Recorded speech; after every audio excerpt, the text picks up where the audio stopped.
প্রধানমন্ত্রী তারেক রহমান বলেছেন, ফ্যাসিবাদ মুক্ত বাংলাদেশে কেউ কেউ অহেতুক ইস্যু তৈরি করে দেশে অস্থিরতা সৃষ্টির অপচেষ্টা শুরু করেছেন। এসব পরিস্থিতিতে তৈরি করে তারা নিজেদের অজান্তেই পতিত পরাজিত পলাতক স্বৈরাচারের পুনরুত্থানের পথ সুগম করছেন কিনা সেটি ভেবে দেখার আহ্বান জানান প্রধানমন্ত্রী। তারেক রহমান বলেন, ফ্যাসিবাদ বিরোধী আন্দোলনে যারা হতাহত হয়েছেন পর্যায়ক্রমে অবশ্যই প্রতিটি ঘটনার বিচার হবে। আইনের যথাযথ প্রক্রিয়া অনুসরণ করেই সেই বিচার হবে স্বচ্ছ, নিরপেক্ষ এবং বিশ্বাসযোগ্য। আরও জানাচ্ছেন জাহাঙ্গীর আকন্দ।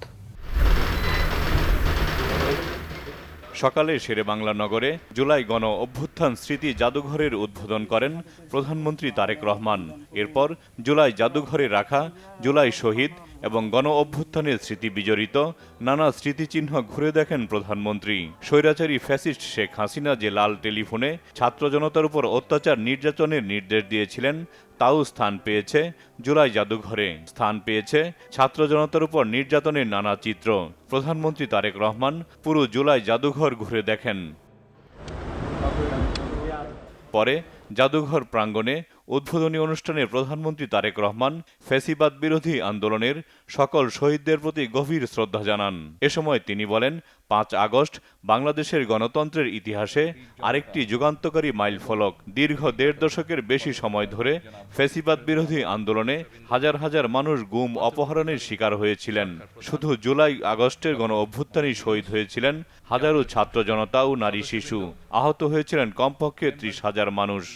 জুলাই আগস্টের অভ্যুত্থান ঠেকাতে ফ্যাসিস্ট চক্র হেলিকপ্টার থেকেও গুলি করেও গণতান্ত্রিক জনগণকে হত্যা করেছিল। পরাজিত, পতিত, বিতাড়িত ফ্যাসিস্টদের এমন নৃশংসতা, এমন বর্বরতা সভ্য জগতে বিরল। আজকের ঐতিহাসিক জুলাই গণ অভ্যুত্থান স্মৃতি জাদুঘর ভবিষ্যতের প্রজন্মের সামনে তাদের পূর্বসূরিদের সাহসী ইতিহাস যেমন তুলে ধরবে, অপরদিকে তাদের সামনে উন্মোচিত হবে বিতাড়িত ফ্যাসিস্টদের মুখোশ। এই স্মৃতি জাদুঘর আমাদের জনগণের সংগ্রাম, আত্মত্যাগ, বেদনা, সাহস ও গণতান্ত্রিক আকাঙ্ক্ষাকে জাতীয় স্মৃতিতে স্থায়ীভাবে ধারণ করার এক ঐতিহাসিক উদ্যোগ।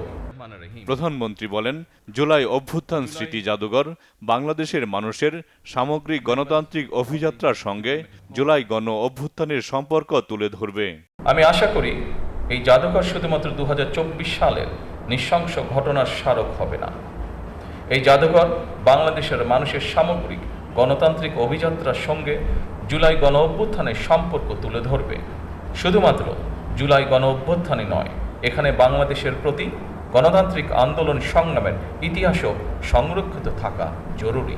দেশের গণতান্ত্রিক জনগণ আশা করে এই জাদুঘর কোনো একটি দল, গোষ্ঠী বা ব্যক্তির একক রাজনৈতিক ভাষ্য প্রতিষ্ঠার স্থান হবে না। কারণ ২০২৪ সালের গণ অভ্যুত্থান কোনো একক ব্যক্তি, গোষ্ঠী কিংবা দলের নয়। এই অভ্যুত্থানের মহানায়ক বাংলাদেশের গণতান্ত্রিক জনগণ। আমি বিশ্বাস করি, অসম্পূর্ণ, অতিরঞ্জন বা উদ্দেশ্য প্রণোদিত বয়ান ইতিহাসকে শক্তিশালী করে না, বরং তা ইতিহাসের বিশ্বাসযোগ্যতাকে দুর্বল করে এবং ভবিষ্যৎ বিভেদের কারণ হয়ে দাঁড়ায়। সুতরাং প্রতিটি বিষয় যথাসম্ভব সত্যতা নিশ্চিত থাকা প্রয়োজন। প্রধানমন্ত্রী বলেন, ফ্যাসিবাদ বিরোধী আন্দোলনে যারা হতাহত হয়েছেন পর্যায়ক্রমে অবশ্যই প্রতিটি ঘটনার বিচার হবে। ফ্যাসিবাদ বিরোধী আন্দোলনে যারা হতাহত হয়েছেন পর্যায়ক্রমে আইনের যথাযথ প্রক্রিয়া অনুসরণ করে সেই বিচার হবে স্বচ্ছ, নিরপেক্ষ এবং বিশ্বাসযোগ্য। সরকার মনে করে আইনের শাসন নিশ্চিত করার জন্যই প্রতিটি অপরাধের বিচার হওয়া অত্যন্ত জরুরি। বিগত ১৭ বছর এবং জুলাই আন্দোলনে যে মানুষগুলো শহীদ হয়েছেন, গুম খুনের শিকার হয়েছেন, সরকার সিদ্ধান্ত গ্রহণ করেছে তাদের নামে তাদের এলাকায় যে কোনো একটি প্রতিষ্ঠানের নামকরণ করা হবে ইনশাআল্লাহ।